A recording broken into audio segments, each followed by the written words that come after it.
souvent tendance à associer cette offre territoire de demain uniquement aux collectivités territoriales. Mais en réalité, c'est un usage qui est beaucoup plus large que ça. Déjà, ça s'adresse à tous les clients de l'UGAP, l'ensemble des acteurs publics et parapublics qui sont soumis à la commande publique. Mais on peut imaginer, par exemple, en termes de cibles d'usage, les ports autonomes, tous les gestionnaires immobiliers qui ont du patrimoine à optimiser en termes d'efficacité énergétique. On va travailler également les opérateurs de mobilité. Donc vraiment, Territoire de demain est un marché qui s'ouvre à un très grand nombre d'acteurs. La proposition de valeur du groupement, c'est déjà d'être un groupement original qui rassemble 3 intégrateurs, Suez, SCC et Capgemini. Chaque entreprise apporte son propre ADN et sa propre expertise dans les solutions qu'on va mettre en œuvre. Suez par rapport aux services publics, de l'environnement, et SCC par rapport à des cas d'usage beaucoup plus indoor, et Capgemini par rapport à la mise en œuvre de solutions de complexité informatique importante. Et ensuite, dans le groupement, il y a 2 experts indépendants qui sont l'APAV et le CEREMA, qui auront pour mission de sécuriser les solutions pour les clients qui ont besoin de mieux définir leurs besoins exactement pour accompagner le client du début à la fin de leur projet. Alors il est innovant parce que c'est la fourniture de solutions autour des villes intelligentes, des villes durables et connectées.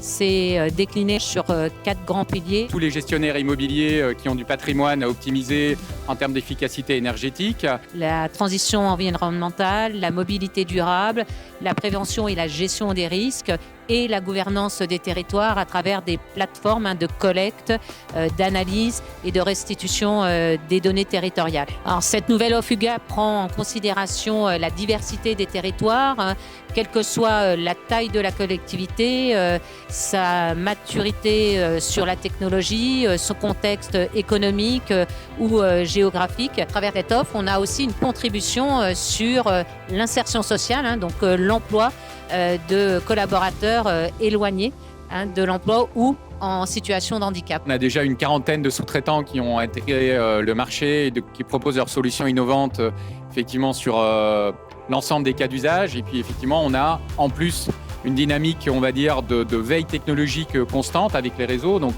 Sylvie citait la French Tech, mais pas que. En tout cas, au travers de Lab Innovation et de nos partenaires, l'objectif est effectivement d'identifier, de capter en continu des solutions innovantes, qui répondent aux enjeux des différents acteurs cibles. Et on va donc derrière les intégrer, les qualifier pour s'assurer de la qualité, de la robustesse, de l'interopérabilité des solutions et de la pérennité de ces solutions, parce que un des enjeux importants pour l'UGAP est l'engagement dans la durée auprès des clients.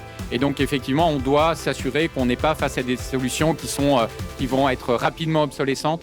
Et ça, c'est un élément important.